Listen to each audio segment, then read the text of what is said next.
नमस्कार मित्रांनो, मी भिवराज हवलदार आपणा सर्वांचे स्वागत करतो आपल्या कृषी आरोग्य व्यवसाय या युट्यूब चॅनलवरती. तसेच फेसबुक पेज आणि इंस्टाग्राम पेजवरती याच नावाने कृषी आरोग्य व्यवसाय याच नावाने आपली पेज आहे. तर मित्रांनो, आज आपण मानवी आरोग्य आयुर्वेदिक पद्धतीने या व्हिडिओ सिरीज मधील दुसरा व्हिडिओ घेऊन येत आहोत. आणि आजचा आपला विषय आहे किडनी स्वास्थ्य, किडनी आरोग्य किंवा किडनी स्टोन, मुतखडा.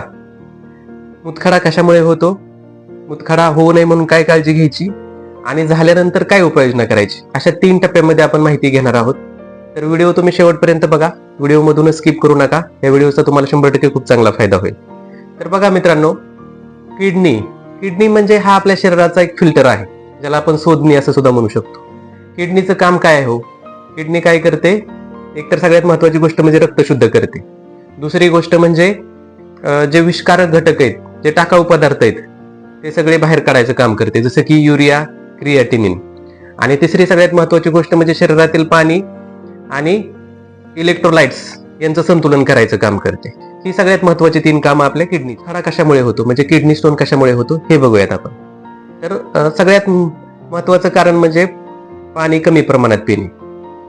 पाणी कमी पिल्यामुळे काय होतं की शरीरातल्या खनिजांचं, क्षारांचं संतुलन होतं आणि मुतखड्याची निर्मिती होते. दुसरी गोष्ट म्हणजे सोडियम आणि प्रोटीनचे जास्त सेवन.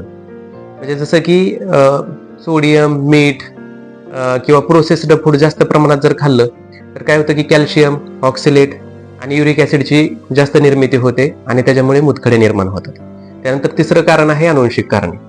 तर त्यामुळे सुद्धा किडनी स्टोनचा प्रॉब्लेम येऊ शकतो. त्यानंतर चौथं कारण म्हणजे तंतूंचं कमी प्रमाणात सेवन, जसे की फळे, पालेभाज्या, धान्य यांचं जर आपल्या आहारामध्ये कमी प्रमाणात समावेश असेल तरी देखील प्रॉब्लेम येऊ शकतो. त्यानंतर काही आजार आणि औषधे यांच्या साईड इफेक्टमुळे सुद्धा मुतखड्याचा प्रॉब्लेम येऊ शकतो. आता त्याच्यामध्ये डायबिटीज झालं, हायपर पॅराथायरॉइडिझम झालं, गाऊट झालं, यांसारखे प्रॉब्लेम असतील. त्याचबरोबर काही पेन किलर किंवा ज्या ॲलोपॅथीच्या आपण गोळ्या खातो त्याचा सुद्धा आपल्या किडनीवरती साईड इफेक्ट होतो. त्यामुळे सुद्धा किडनी स्टोनचा प्रॉब्लेम येऊ शकतो. तर अशी काही मेजर 5-6 कारणे आहेत की ज्यामुळे मुतखडा होतो. हे क्लिअर झालं आपल्याला. आता आपण मुतखडा होऊ नये म्हणून काय काळजी घेता येईल हे बघूयात. तर सगळ्यात महत्वाचं म्हणजे आपण पाणी जास्त प्रमाणात पिलं पाहिजे. म्हणजे कमीत कमी 3 ते 5 लिटर डेली पाणी प्यायलंच पाहिजे. आणि विशेषतः उन्हाळ्याच्या दिवसामध्ये अधिक काळजी घ्यायची आहे. त्यानंतर दुसरी गोष्ट आहे संतुलित आहार. संतुलित आहारामध्ये काय हो, तंतुयुक्त पदार्थांचा आहारामध्ये समावेश असला पाहिजे, जसं की फळे, पालेभाज्या आणि धान्य यांचं पण आहारामध्ये समावेश असला पाहिजे. म्हणजे काही जण काय करतात की एकच प्रकारची गोष्ट जास्त आवडते म्हणून त्याच्यावरती जास्त भर देतात. ज्या पदार्थातून साईड इफेक्ट होत आहेत, जसं की मांसाहार असेल, मटण, मासे असेल, यांचं अतिप्रमाण किंवा ऑक्सिलेट निर्मिती होते अशा प्रकारचे घटक असतील, त्याच्यामध्ये मग चहा, कॉफी, चॉकलेट, त्याचबरोबर पालक, बीट, म्हणजे ह्या गोष्टींमुळे सुद्धा अतिप्रमाण झाल्यावरती खड्यांची निर्मिती होते.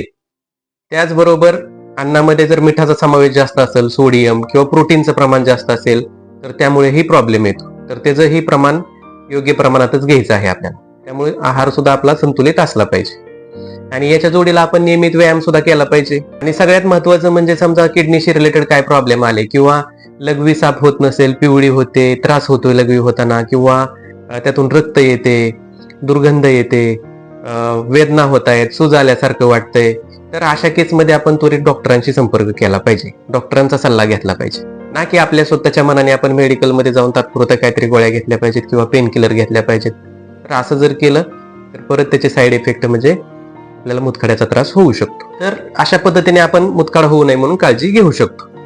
तर आता आपण मुतखडा कशामुळे होतो हे पाहिलं आणि त्याचबरोबर होऊ नये म्हणून काय काळजी घ्यायची हे पण पाहिलं. आता तुम्ही म्हणाल की मुतखडा झाल्यानंतर काय उपाययोजना करायची त्याविषयी माहिती सांगा. समजा सोनोग्राफी केल्यानंतर 5 mm, 7, 10, 12, 15 mm असे काही मल्टिपल खडे आपल्या किडनीमध्ये आहेत असं आपल्याला समजलं, तर त्याच्यावरती काय उपचार आहे का?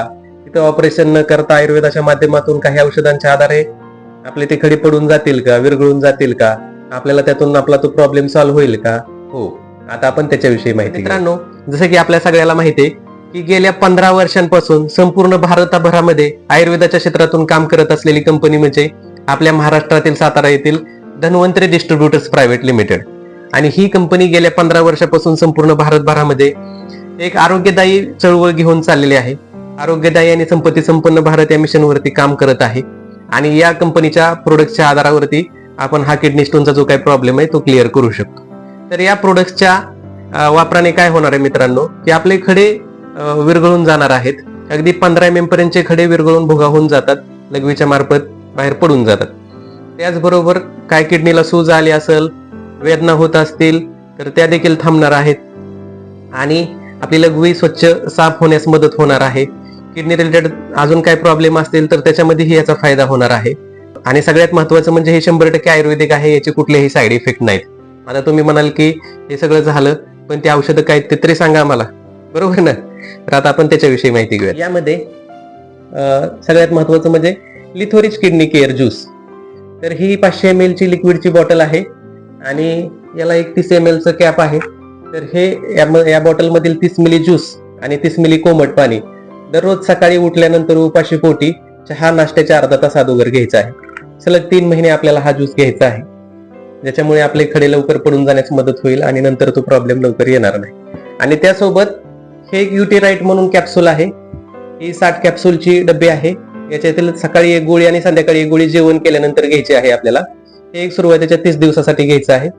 30 दिवस किंवा 60 दिवस, म्हणजे समजा पहिल्या महिन्यामध्ये आपला प्रॉब्लेम बऱ्यापैकी सॉल्व्ह झाला तर 30 दिवस घेतलं तरी चालेल. ओके. परंतु हे किडनी केअर ज्यूस मात्र आपल्याला सलग 3 महिने घ्यायचं आहे, जेणेकरून आपल्याला तो प्रॉब्लेम लवकर नंतर येणार नाही. ओके.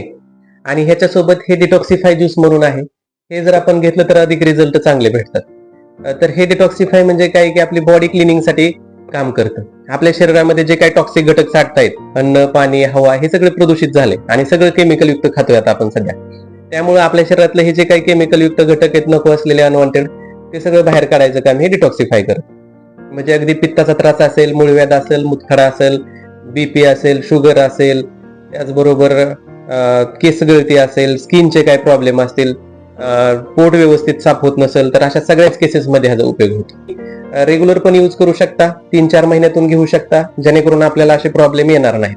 तर हे यांच्यासोबत जर घेतलं युटेराइट आणि लिथोरिच सोबत तर अजून चांगले रिझल्ट भेटतात. आणि समजा यामुळे तुमची जर प्रतिकार शक्ती कमी झाली असेल, अशक्तपणा आला असेल किंवा अजून इतर काय प्रॉब्लेम असतील तर त्यामध्ये अजून चांगल्या रिकव्हरीसाठी तुम्ही इमोरिच म्हणजे गोपयुष हे आपले गीर गाईच्या दुधाच्या चिकापासून बनवलेले आहे. तर हे त्याच्यासोबत घेऊ शकता तुम्ही.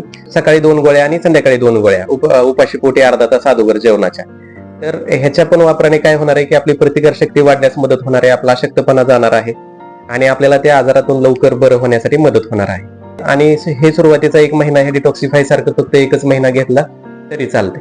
ह्या सगळ्यांच्या एकत्रित वापराने काय होणार आहे की बघा, आपले खडे लवकर पडून जाण्यास मदत होणार आहे, खडे विरघळणार आहेत. अगदी 15 mm पर्यंतचे खडे पडून जातात, ऑपरेशनची गरज पडत नाही. आणि किडनीला काय सूज आली असेल, काय वेदना होत असतील त्या मार्गामध्ये, मूत्रमार्गामध्ये वगैरे, तर त्याच्यापासून आपल्याला राहत भेटणार आहे, त्याच्यापासून आपल्याला रिलीफ भेटणार आहे. त्याचबरोबर आपली लघवी साफ आणि स्वच्छ होण्यास मदत होणार आहे आणि आपलं अन्नपचन वगैरे चांगलं होणार आहे. आपल्याला पचनाचे रिलेटेड प्रॉब्लेम येणार नाहीत आणि त्यातून लवकर रिकव्हर होण्यासाठी मदत होणार आहे. म्हणजे असं, आणि 100% आयुर्वेदिक आहे, कुठलं साईड इफेक्ट नाही. आज आपण बघतोय की अगदी ऑपरेशन केल्यानंतरही, म्हणजे अगदी ऑपरेशनला 30-40-50 हजार घालवले तरी 2-3 महिन्याने परत उठून तो प्रॉब्लेम येतो, बरोबर की नाही? आणि म्हणजे पैसे पण जात आहेत आणि त्रास व्हायचा तो होतो. ऑपरेट करायचं सोपं नाही. ज्याला झालंय त्याला माहिती आहे काय त्रास होतो त्या प्रोसेसमध्ये, ऑपरेशनच्या त्याच्यामध्ये. आणि नंतरही उठून तोच प्रॉब्लेम येणार असेल आणि त्याचे साईड इफेक्टही होणार असतील तर त्याच्यापेक्षा आयुर्वेदिककडे गेलेलं चांगलं, जे की त्याला मुळासकट उखडून काढेल आणि लवकर भविष्यात तो प्रॉब्लेम येणार नाही. तर मित्रांनो, हे आपले प्रोडक्ट आणि त्याच्यामध्ये असलेले घटक आणि त्याची माहिती यामध्ये दिलेली आहे.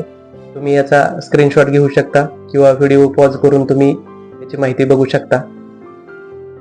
ओके. तर अपेक्षा करतो की मी तुम्हाला चांगल्या पद्धतीने माहिती देऊ शकलो आणि याचा निश्चितच तुम्हाला फायदा होईल. तर मित्रांनो, जर तुम्ही आपल्या चॅनलला नवीन असाल तर सबस्क्राईब करा. आपल्या कृषी आरोग्य व्यवसाय या फेसबुक पेज आणि इंस्टाग्राम पेजला सुद्धा फॉलो करा आणि आपल्या जास्तीत जास्त मित्रांना शेअर करा, जेणेकरून हे व्हिडिओज त्यांच्यापर्यंत पोहोचतील आणि त्यांनाही याचा फायदा होईल. मित्रांनो, पुढच्या व्हिडिओमध्ये आपण मूळव्याध म्हणजे पाईल्स विषयी माहिती घेणार आहोत. तर भेटूयात पुढच्या व्हिडिओमध्ये. धन्यवाद.